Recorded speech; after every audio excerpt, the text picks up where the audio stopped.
हे कट करतात ते ना खालचं आणि हे वरचं. मागचं आणि पुढचं. आता हे असं आहे ना, हे करत शिरा काढायचे. आणि त्याची पण काय ती भाजी करतात ना, शिरायची.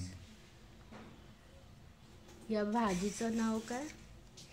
शिराळी. शिराळी. आणि हिंदीमध्ये ते त्याला काय तुरई पण म्हणतात. हिंदीचं मला तुझं बघते. असं सगळं काढून घ्यायचं, सगळं व्यवस्थित साफ केलेलं आहे ना, आता ते कट करतात ते.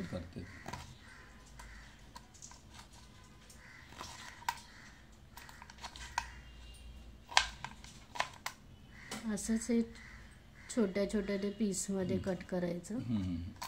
काय काय जण ते हे मोठ्या पीसमध्ये पण कट करतात. तुला पटतं ते. तेल टाकते ना 3 पळी.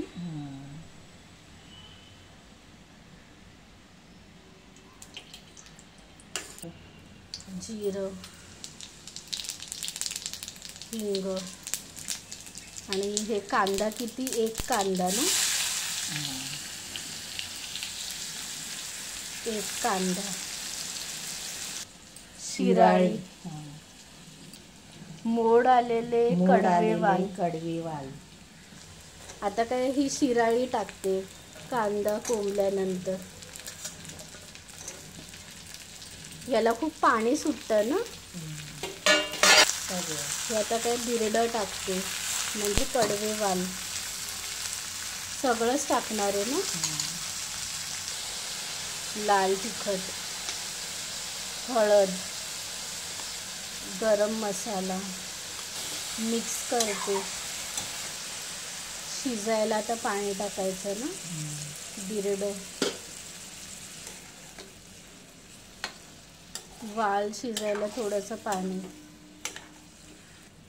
शिजायला हे ठेवते ना आता. किती मिनटं, 10 मिनटं तरी. हे काय खोलते, झाले नाही, 10-15 मिनटं झाले. खोबरं टाकते ना. काय ते आई? कांदा आणि खोबरं हे तळलेलं. आता मीठ टाकायचं.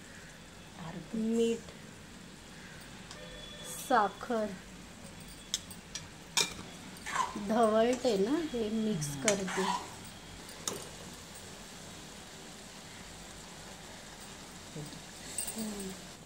वाफेला ठेवते ना हे परत 2 मिनटं, म्हणजे 5 मिनटं झाली नाही. अजून पाणी सोडलं त्याने.